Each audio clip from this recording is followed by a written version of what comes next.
Okay, so of the chapters that I studied within the textbook, one that stuck out to me the most and that I saw the easiest over the course of my time in New York City was chapter 13. And that has to do with quality control, financial control, productivity management, managing personnel, all the different things in that chapter. The first one, quality control, standards, establishing standards. One thing that I remember the most, and I mentioned this before, was at MetLife, the MetLife Stadium. They wanted, their main goal was making money, right? And it's just as simple as that. And he kind of spoke for the other venues, the other stadiums, the other things. Like, making money is the goal at the end of the day. And so MetLife did certain things like take away chairs so that way they could get more events to come. And they have the things like the camouflage seats, so that way the sponsors, when they saw that, they weren't upset or frustrated. It looked like it was a full crowd.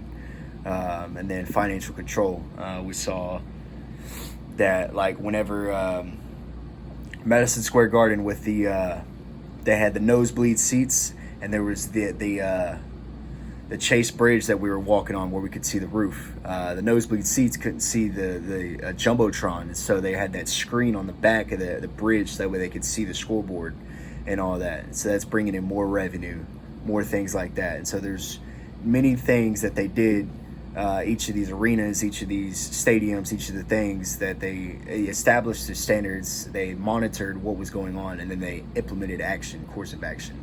So chapter 16 was what I saw the easiest without our time.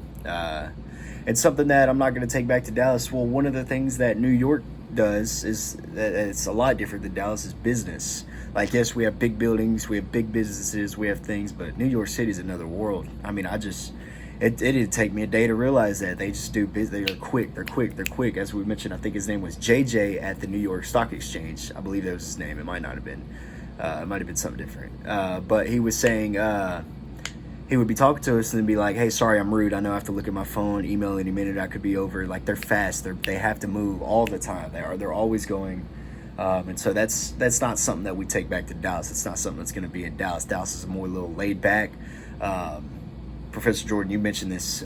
We hang at our houses, right? We that's where we have our hangout time. That's where we spend time together, whether that's business or family. But New York, we're going places, we're doing stuff, and it's go, go, go. It's a whole nother world. And what I did not like about New York, I'll be honest, that was different. The whole business idea of how it's faster, it's different, but I enjoyed it. But one of the things that I did not like about New York was the fact that they go up and not out. That's a whole different. That's so different. I don't think I could ever get used to that in New York City.